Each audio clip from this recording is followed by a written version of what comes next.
അദ്ദേഹം പറഞ്ഞുകൊണ്ടേയിരിക്കട്ടെ. അദ്ദേഹം എത്ര വേണമെങ്കിലും പറയട്ടെ. അദ്ദേഹം പരാതിയും കൊടുക്കട്ടെ. ആ പരാതിയിൽ അന്വേഷണം നടക്കട്ടെ. എനിക്ക് അന്വേഷിക്കാൻ പറ്റില്ലല്ലോ. യൂത്ത് ലീഗിന്റെ കമ്മിറ്റിക്ക് എന്തായാലും അന്വേഷിക്കാൻ പറ്റില്ല. ഈ നാട് ഭരിക്കുന്ന സർക്കാരാണ് അന്വേഷണം നടത്തേണ്ടത്. നിങ്ങൾക്ക് നല്ലൊരു അവസരമല്ലേ? ബാങ്ക് അക്കൗണ്ട് ഉണ്ടോ? അല്ല, അദ്ദേഹത്തിന് നല്ലൊരു അവസരല്ലേ? എനിക്ക് ഇവിടെ ബാങ്ക് അക്കൗണ്ട് നോക്കൾ പരിശോധിക്കട്ടെ.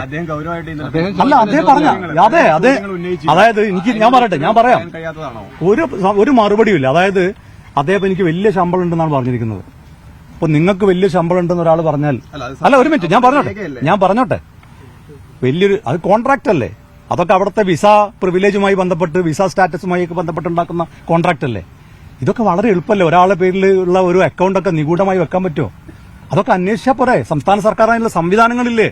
അതിന് അദ്ദേഹം പരാതി കൊടുത്തിട്ടില്ലേ? എന്റെ പേരിൽ അദ്ദേഹം എന്നെ കുറച്ച് പുകഴ്ത്തി. അദ്ദേഹം അതായത് എനിക്ക് ഉയർന്ന ശമ്പളമുണ്ട് എന്നൊരാളെക്കുറിച്ച് അദ്ദേഹം എന്റെ എതിരാളി, അത് രാഷ്ട്രീയ എതിരാളിയായ ഒരാള് എന്നെക്കുറിച്ചൊരു പൊങ്ങച്ചം പറഞ്ഞാൽ ഞാൻ എന്തിനാണ് തള്ളിക്കളയുന്നത്? പക്ഷെ അതൊക്കെ അന്വേഷിച്ചോട്ടെ. അതിന് അന്വേഷിക്കാനുള്ള സംവിധാനമില്ലേ? ഒരു ഭയവുമില്ല. ഏത് അന്വേഷണത്തെയും ഞങ്ങൾ സ്വാഗതം ചെയ്യുന്നു. ഞാൻ ചെയ്യുന്ന ഏതെങ്കിലും നിയമവിരുദ്ധമായ ഇടപാടുണ്ടെങ്കിൽ ആ നിയമവിരുദ്ധമായ ഇടപാട് തുറന്നു കാണിക്കാനുള്ള ഒരു സുഖവർണ്ണ അവസരമാണ് കെ ടി ജലീലിന്റെ മുമ്പാകെ വന്നിട്ടുള്ളത്. ഫേസ്ബുക്കിൽ വെറുതെ തള്ളിമറിക്കാതെ അദ്ദേഹം ഏറ്റവും പെട്ടെന്ന് അന്വേഷണ ഏജൻസിക്ക് മുമ്പായിട്ട് ആ തെളിവുകൾ സമർപ്പിക്കണം. അതോടൊപ്പം അതൊക്കെ അദ്ദേഹം ചെയ്യട്ടെ. അതോടൊപ്പം ഈ പറയുന്ന 15 കോടിയുടെ അഴിമതിയുടെ കാരണം, അതിന്റെ നിജസ്ഥിതി, ഇനി അദ്ദേഹത്തിന് ഒരു പങ്കുമില്ല, വേറെ ആരോ ആണ് പറ്റിയെങ്കിൽ അദ്ദേഹം പറയട്ടെ. വേറെ ആരുടെ സമ്മർദ്ദമാണോ? ഇത് നികുതി പണവുമായിട്ട് ബന്ധപ്പെട്ട, ഫിറോസിന്റെ ശമ്പളവുമായിട്ട് ബന്ധപ്പെട്ടതല്ല. ഇത് നികുതി പണം മോഷ്ടിച്ച പ്രശ്നവുമായി ബന്ധപ്പെട്ടതാണ്. അതിന് അദ്ദേഹം മറുപടി പറയണം. വൈകിപ്പോയി എന്നുള്ളതാണ് എന്റെ ഒരു അഭിപ്രായം. കാരണം വെച്ചിട്ടുണ്ടെങ്കിൽ ഇത് കെ ടി ജലീൽ ചില ആരോപണങ്ങൾ ഉന്നയിച്ചതിന്റെ തൊട്ട് പിന്നാലെയാണ് നിങ്ങൾ മലയാള സർവകലാശാല. അല്ല, ഞാൻ പറഞ്ഞല്ലോ. അദ്ദേഹം പറയുന്നത്, ഞാൻ ഈ പത്രസമ്മേളനം നടത്തുന്ന സമയത്ത് തന്നെ ഞാൻ പറഞ്ഞു, ഈ രേഖകളൊക്കെ ഇപ്പൊ ഇദ്ദേഹത്തെ പോലെ ഞാൻ പല ആളുകളെയും കണ്ടിരുന്നു. പല ആളുകളെയും കണ്ട സമയത്ത് അദ്ദേഹത്തിന് ഫോൺ കോൾ പോയി.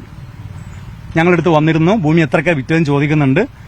CPM-കാരടക്കം വിറ്റിട്ടുണ്ട്. ഇവിടെ ലോക്കൽ കമ്മിറ്റിയില്ലേ, ലോക്കൽ കമ്മിറ്റി ഭാരവാഹി ഒരു നമ്പൂതിരി ഉൾപ്പെടെയുള്ള ആളുകൾ ഭൂമി വിറ്റിട്ടുണ്ട്. അപ്പോ ഇത്തരം ആളുകളുടെയൊക്കെ സമീപത്തേക്ക് അന്വേഷണം എത്തുന്നു എന്ന് മനസ്സിലാക്കിയപ്പോൾ ഉടനെ ഒരു കോൺട്രാക്റ്റും ഉയർത്തിപ്പിടിച്ചു, ഒരു വിസയും ഉയർത്തിപ്പിടിച്ചു. എനിക്ക് മാത്രമല്ലല്ലോ ദുബായിൽ വിസ ഉള്ളത്. CPM-ന്റെ മന്ത്രിമാർക്കുണ്ട്, ഇടതുപക്ഷത്തിന്റെ മന്ത്രിമാർക്ക്, CPM-ന്റെ മന്ത്രിമാർക്കല്ല, ഇടതുപക്ഷത്തിന്റെ മന്ത്രിമാർക്ക് ദുബായ് വിസ ഉണ്ട്. KB ഗണേഷ് കുമാറിന് ദുബായ് വിസ ഉണ്ട്.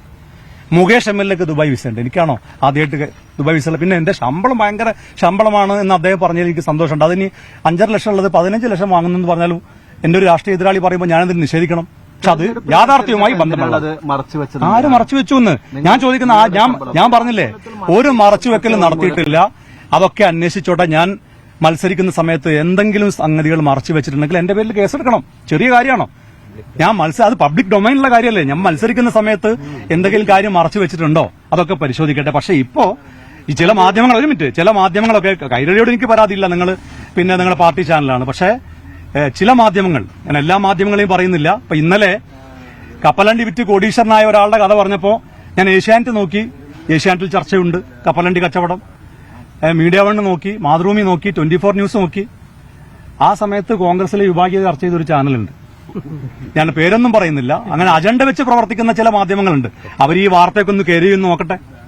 ഈ 15 കോടിയുടെ അഴിമതി ആരോപണം അവർ കയറിയോ അല്ലെ അജണ്ട വെച്ച് പ്രവർത്തിക്കുകയാണോ എന്നുള്ളത് ലെറ്റ് us see.